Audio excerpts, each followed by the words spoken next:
Section 1. You will hear a number of different recordings and you will have to answer questions on what you hear. There will be time for you to read the instructions and questions, and you will have a chance to check your work. All the recordings will be played once only. The test is in 4 sections. At the end of the test, you will be given 10 minutes to transfer your answers to an answer sheet. Now turn to Section 1.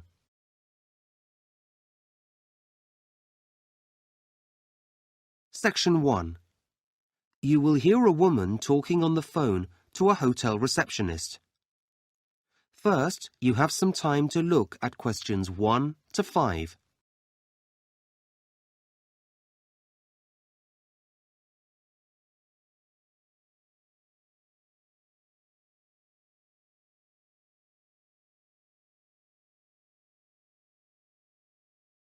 You will see that there is an example that has been done for you. On this occasion only, the conversation relating to this will be played first.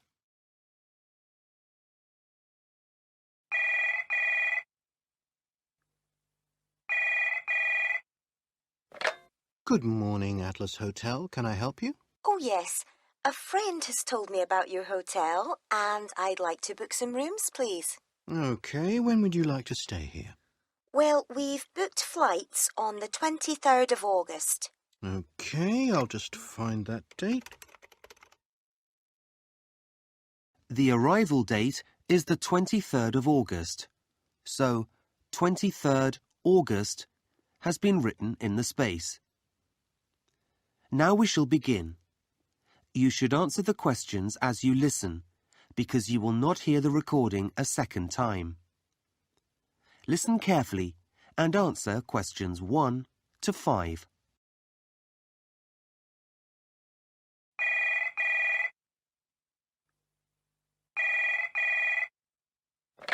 Good morning, Atlas Hotel. Can I help you? Oh, yes. A friend has told me about your hotel, and I'd like to book some rooms, please. Okay, when would you like to stay here? Well, we've booked flights on the 23rd of August. Okay, I'll just find that date. That seems to be fine. We have a few rooms available then. Oh, that's good. I was a bit worried. We've left things rather late. Well, you're lucky. We had 2 cancellations last week. Oh, Now, how long do you want to stay for? well, last year we only stayed a week, and it wasn't long enough.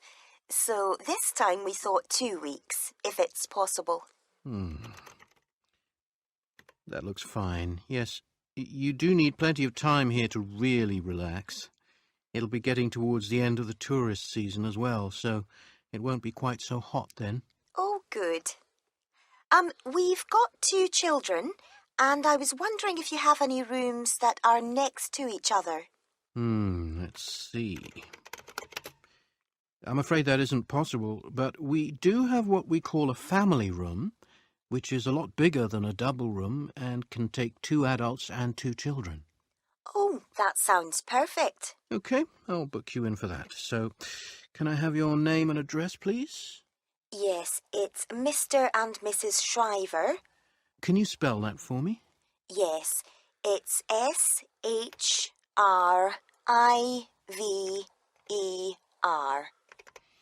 Thank you. And you said 2 children, didn't you? Yes, they're 2 boys of 10 and 12. Fine. And can I have your home address? Yes, we live at flat 29, Tower Heights. Okay. Is that England?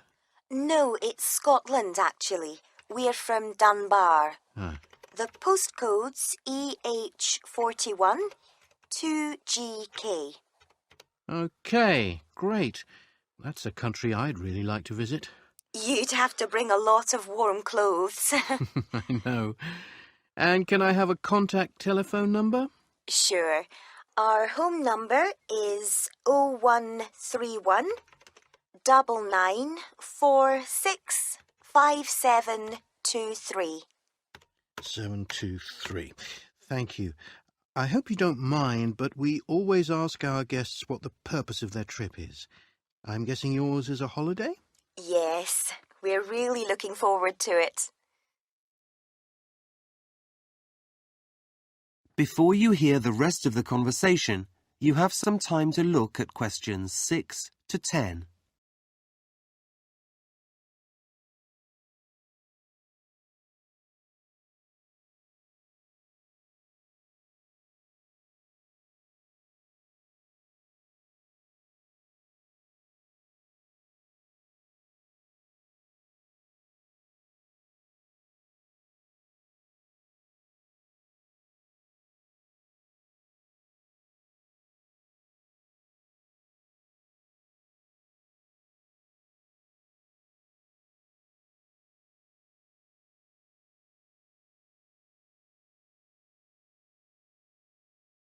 Now listen and answer questions 6 to 10. As you've been here before, I wonder if you'd mind answering a few short questions for our tourist board? No, not at all. They collect information from tourists so that they can try to improve the tourism industry here. That's a good idea. Okay. So what type of holiday activity do you like best? Well, I like a lot of things. I like shopping and sightseeing. But I think as a family, we all enjoy swimming the most. Okay, and do you go to the beaches to do that? Well, sometimes we do. We also like to sit around the pool at the hotel. When you go to the beaches, what do you think of them? Well, they're a bit crowded. I know. But then you expect that in the holidays. The main thing is that they're very clean. That's why we come back. I'm glad to hear that. And you said you like shopping? Yes, it's fun. How are the shop staff? Are they... Well, I don't want to criticise, but sometimes, well, they're a bit too helpful. trying to sell you souvenirs? Yes, I prefer to choose things myself. Uh-huh. What about eating and the service in the restaurants? Oh, the food is delicious, always. And the waiters, well, they're polite and so fast. Nothing takes very long. That's good news. Sometimes people complain, but... Well, I haven't been to every restaurant. There are rude waiters everywhere, I suppose. Well, we like to avoid it if we can. Do you have suggestions for things which might improve your holiday experience here? Not really. Let me think. Oh, yes. I did notice the last time I was there that there are local buses, but you don't seem to have any bikes. No, we don't. Most people have cars. It's just nice to hire one and get some exercise. Go at a slower pace so that you can really see the landscape. Okay, I'll note that down. Well, thank you very much. That is the end of section 1. You now have half a minute to check your answers.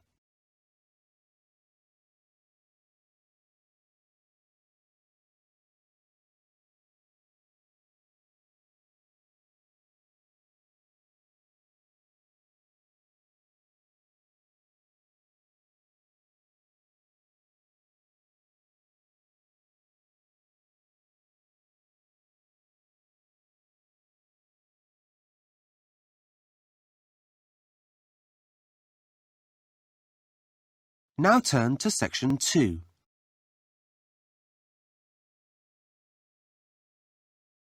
Section 2. You will hear someone talking about a wildlife park. Before you listen, you have some time to look at questions 11 to 15.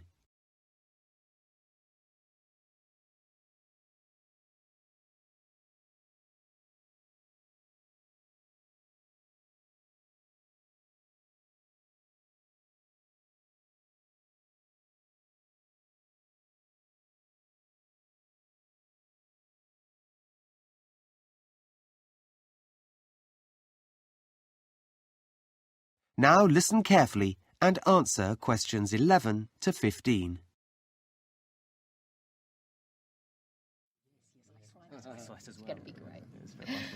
Good morning, everyone. I'm a keeper here at Arana Wildlife Park, and that means that my job is to look after some of the animals that we have here. First, let me tell you a bit about us. The word Arana means welcome in the local Maori language, and we are very pleased to see you all here.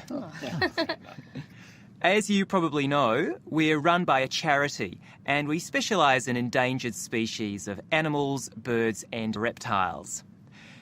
The park grounds cover 80 hectares of land and we have 400 animals altogether from 70 different species.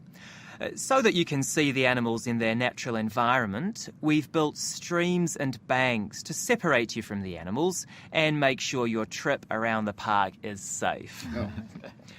Our animals come mainly from here, New Zealand, and from Australia, Africa and South America.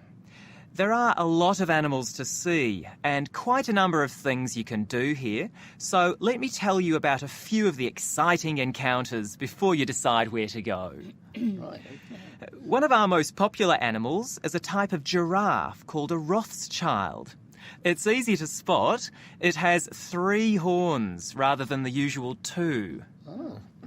Giraffes are amazing animals close up, and you have an opportunity to hand feed them here at the park at 12 noon or 3 in the afternoon.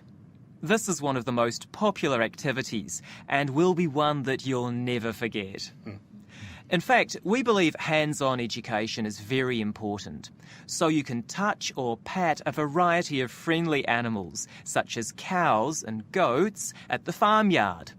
This experience goes on all day and is designed to help children take an interest in animals and their environment. I can assure you it's not at all dangerous. Another exciting activity for visitors is watching some of our big cats reach speeds of up to 70 kilometres per hour during their exercise run. The cheetah is the fastest land mammal, and this event takes place at 3:40 every day. You can watch them go down their paddock in under 30 seconds.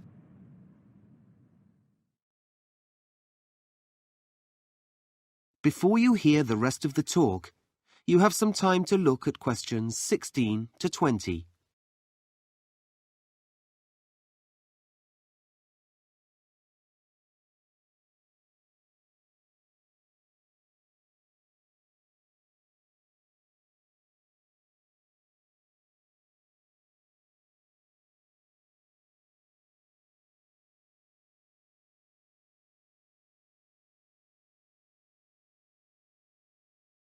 Now listen and answer questions 16 to 20.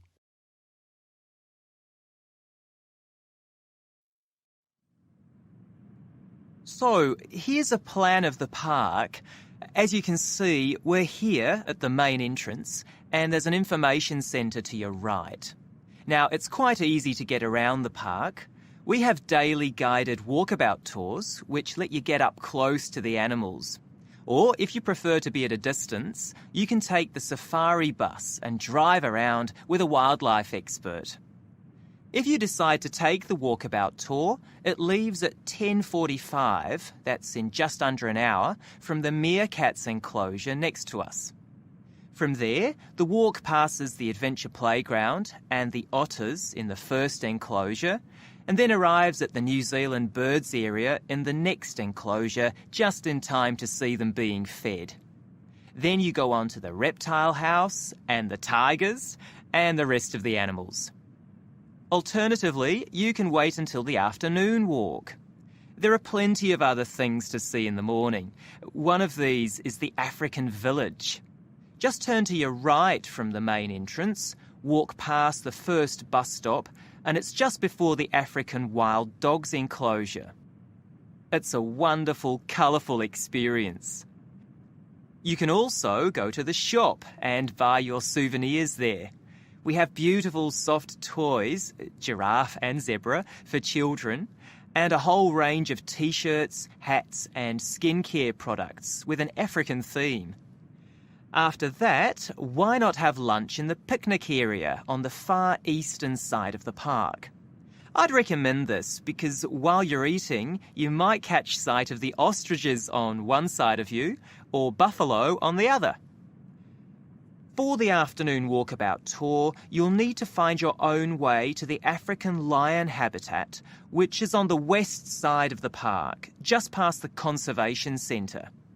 To join the tour, you actually go past the lion habitat. You'll see 2 bus stops, keep walking, and the meeting place is about half a kilometre after the second one. If you've gone past the zebra, you've gone too far. For those of you who would prefer to travel on the safari bus, this runs from 10:30 to 4 p.m. There are stations throughout the park, but the first one is at Jomo's Cafe, which is directly opposite where we're standing. Go straight ahead and it's just in front of the giraffes. There are various feeding times for the animals and the bus stops in time for all of these. So, let me just give you some safety guidelines. That is the end of section 2. You now have half a minute to check your answers.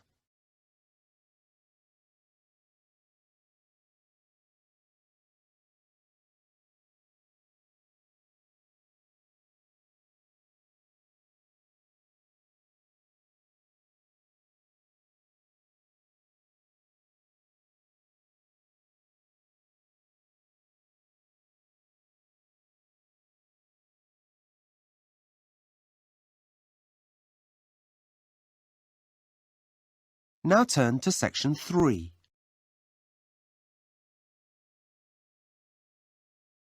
Section 3. You will hear 2 students giving the results of a survey they conducted. First, you have some time to look at questions 21 to 25.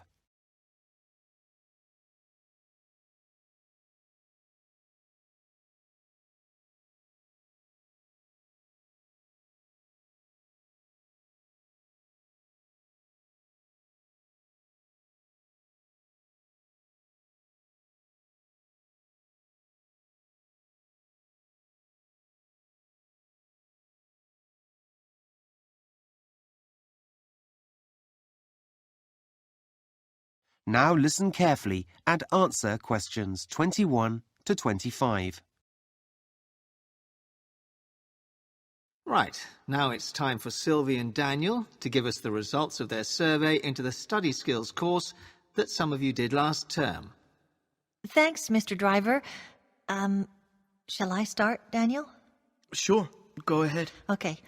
Well, as you know, some students in our year did the study skills course run by the English department last term. It was interesting because it was completely voluntary. It wasn't a compulsory component of the exam course or anything that we need in that way.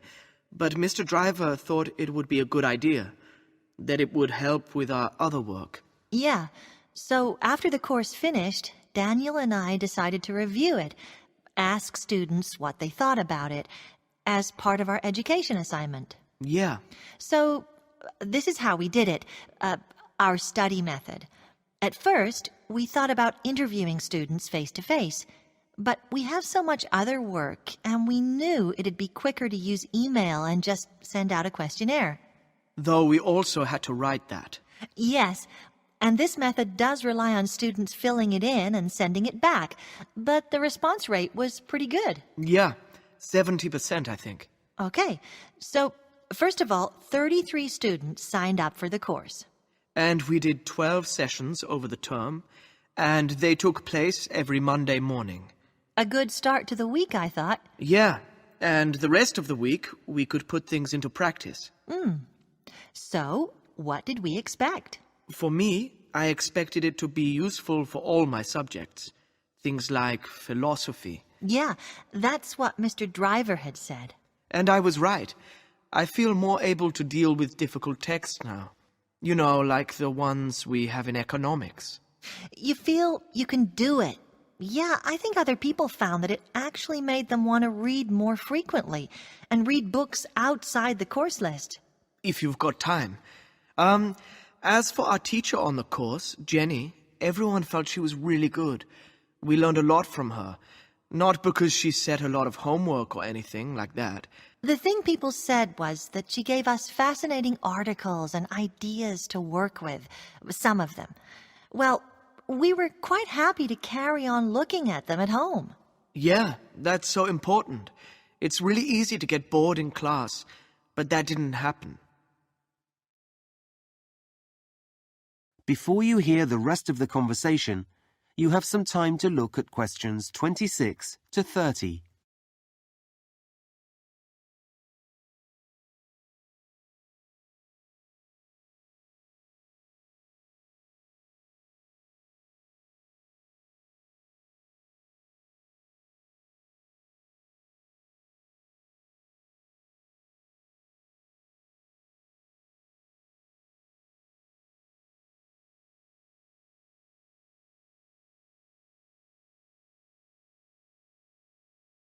Now listen and answer questions 26 to 30.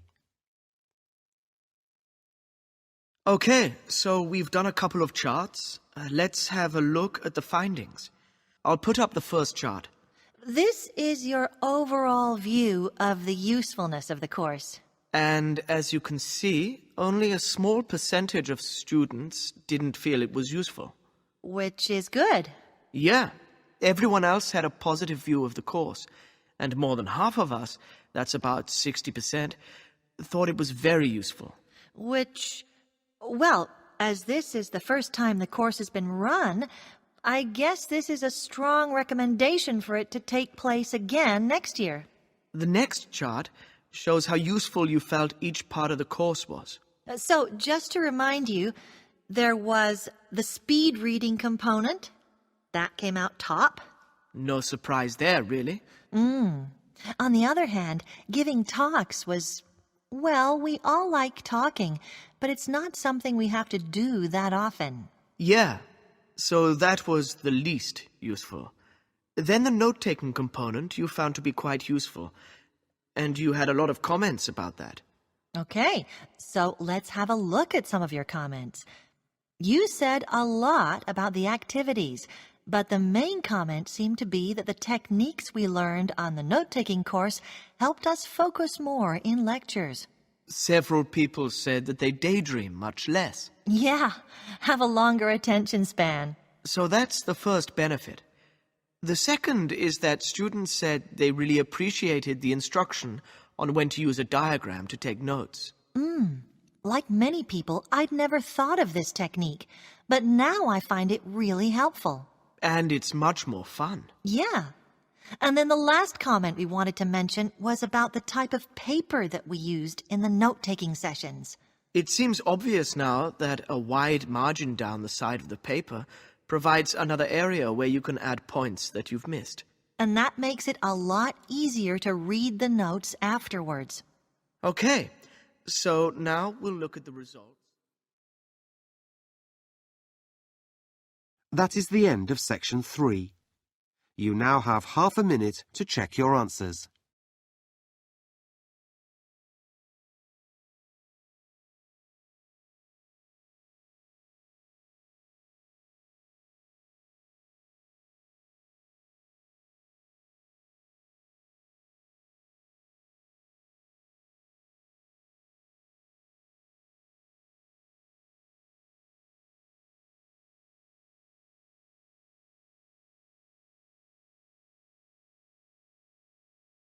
Now turn to section 4.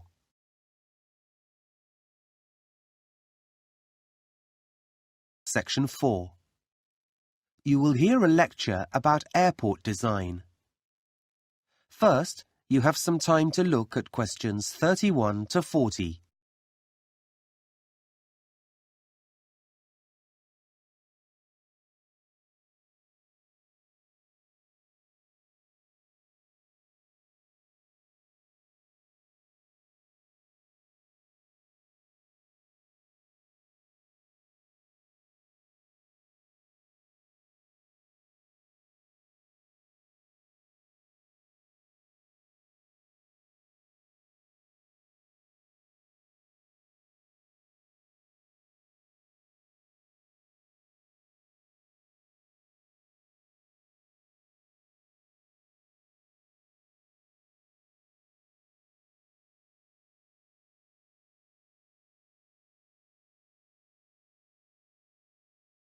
Now listen carefully and answer questions 31 to 40. Good morning, everyone. Well, last week we looked at some of the architectural features of modern house design.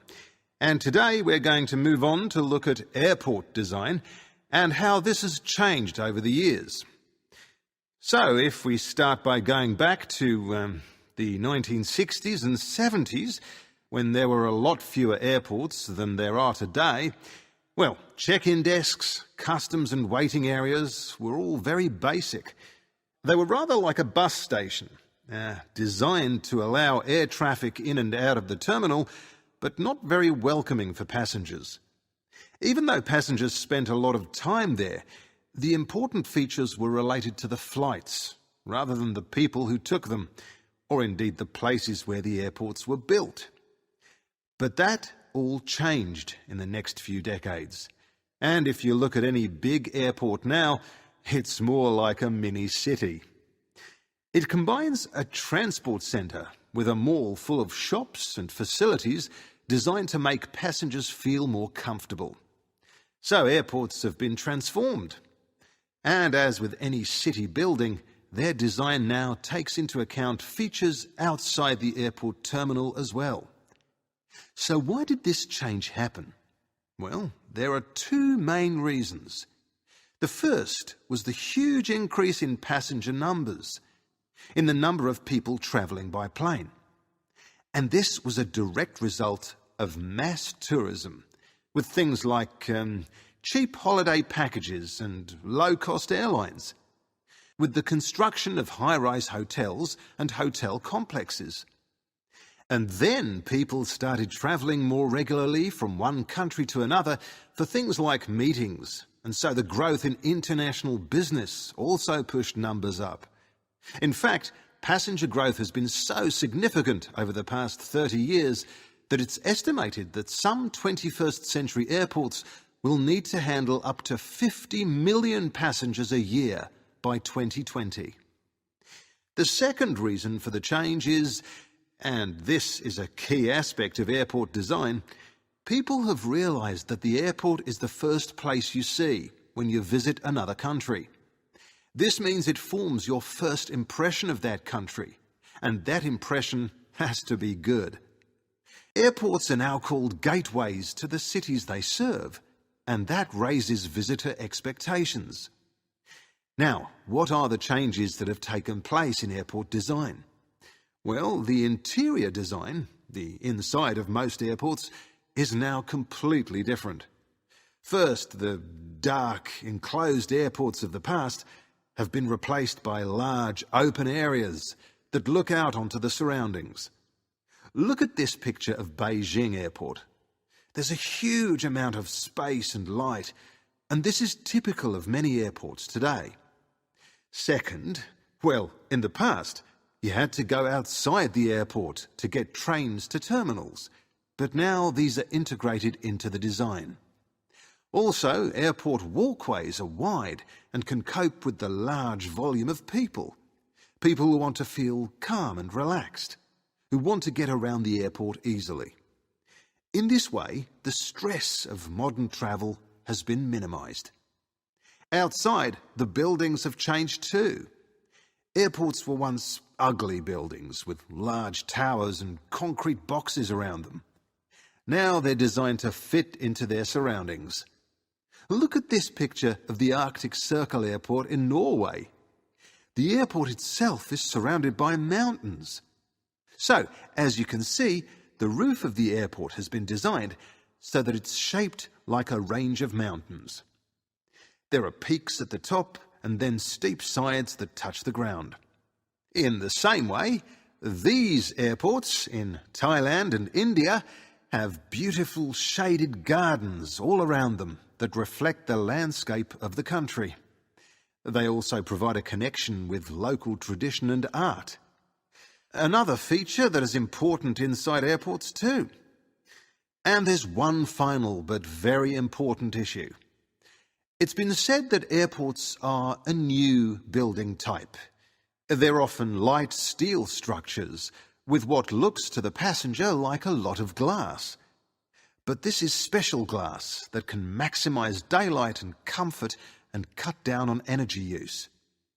Bangkok's main airport is flooded with controlled daylight in a tropical climate, and this is achieved through the use of new materials and modern technology, which have also allowed engineers to come up with methods of reducing costs.